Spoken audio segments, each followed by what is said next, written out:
गाड़ी कोई 10 कोस चली होगी कि खातून ने शोर मचाया कि इसकी शलवार के पांचे में सांप घुस गया है। खातून मुस्तकिल चीखें मार रही थी और कहती जा रही थी कि मुझे बचाओ, मुझे बचाओ, मुझे सांप काट खाएगा। सांप ना तो काट रहा था और ना ही खातून की जान छोड़ रहा था। औरत ज़ात थी, मर्दों का इसके जिस्म को हाथ लगाना मुनासिब ना था। आखिरकार बस रोकी गई और फिर ख़वातीन के हौसले और सांप वाली ख़वातीन को सड़क पर उतारा गया। वो बदस्तूर शोर मचा रही थी। सड़क किनारे पे एक नौजवान आदमी खड़ा था, हाथ में एक दरमियाने साइज़ का बक्स था। वो भी इस तमाशे को देखने वालों में शरीक हो गया। सांप वाली खातून को ख़वातीन ने नीचे लटा दिया और एक छड़ी से शलवार के ऊपर वार शुरू कर दिए। सांप ने अंदाज़ा कर लिया होगा कि बाहर इसके दुश्मन खड़े हैं, इसलिए वो बाहर आने पर तैयार नहीं था। बहरहाल जब वार शिद्दत अख्तियार कर गए तो सांप ने शलवार के पांचे से सर निकाला और आहिस्ता से बाहर आ गया। ये एक स्याह रंग का कोबरा सांप था जिसका डसा हुआ पानी नहीं मांगता। इस तरह का सांप अगर हाथी को काट ले तो वो भी चंद मिनट में हलाक हो जाए। सांप को देखकर बहुत से लोग दहशतज़दा हो गए। किसी की हिम्मत ना पड़ी कि इसके नज़दीक जाए। सबकी कुव्वत फ़ैसला जवाब दे चुकी थी।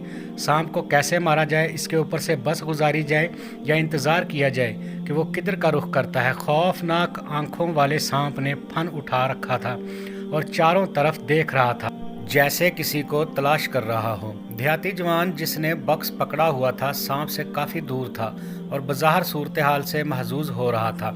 बस के एक मुसाफिर ने यह दावा किया कि इसके पास एक ऐसा दम है कि सांप अंधा हो जाएगा, फिर इसको आराम से मार सकेंगे।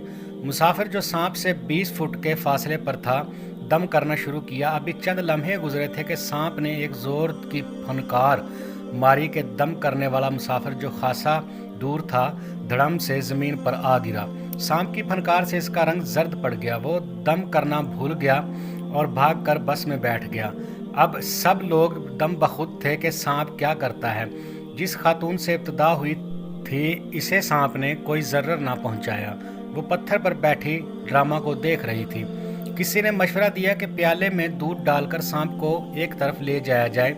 कोई ये मशवरा दे रहा था कि इसके ऊपर से बस गुजारी जाए। ये सब बातें जारी थीं कि सांप अपनी जगह से हिला और सीधा बक्से वाले देहाती नौजवान की जानिब सिरकने लगा। चंद लम्हों में वो नौजवान के बिल्कुल करीब पहुंच गया। अब सांप नौजवान के इतना करीब था कि नौजवान भाग भी ना सकता था। देहाती जवान का रंग जर्द था और होश उड़े हुए थे।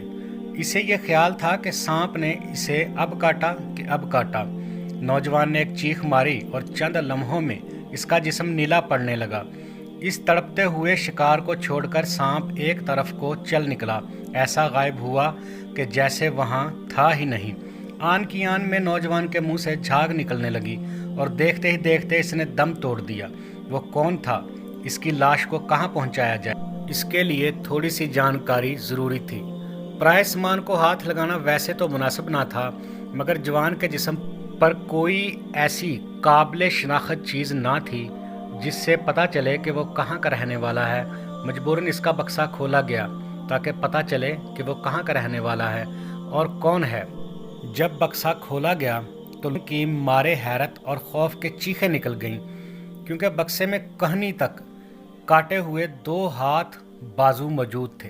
बाजू में फंसी हुई सोने की 8 चूड़ियाँ थीं। ऐसा दिखाई पड़ता था कि इस नौजवान ने डाका मारा है या वारदात की है, मगर बाजू में से चूड़ियाँ ना उतर सकी। मजबूरन कोहनी तक बाजू काट के बक्से में रख लिए थे कि अब आराम से चूड़ियाँ उतारूंगा और बाजू को किसी मुनासिब जगह पर फेंक दूंगा। नज़दीकी थाने को इत्तला दी गई। पता चला कि अभी वारदात हुई है और किसी ने सोने और दीगर अशिया को लूटते हुए एक औरत के बाजू काट लिए हैं। वहाँ मौजूद मुसाफिर अल्लाह अकबर पुकारने लगे और कहने लगे अल्लाह ने किस तरह जालिम की पकड़ की है। दोस्तों, इसी तरह अच्छी अच्छी कहानियाँ सुनने के लिए हमारे चैनल MA उर्दू TV को सब्सक्राइब करें और बेल आइकन को प्रेस करें ताकि मज़ीद अच्छी अच्छी वीडियोज़ की नोटिफिकेशन आपको मिलती रहें। अस्सलाम वालेकुम व रहमतुल्लाहि व बरकातुहू। अपना बहुत ख्याल रखिएगा और दुआ में याद रखिएगा। इंशाल्लाह मिलते हैं नेक्स्ट वीडियो में।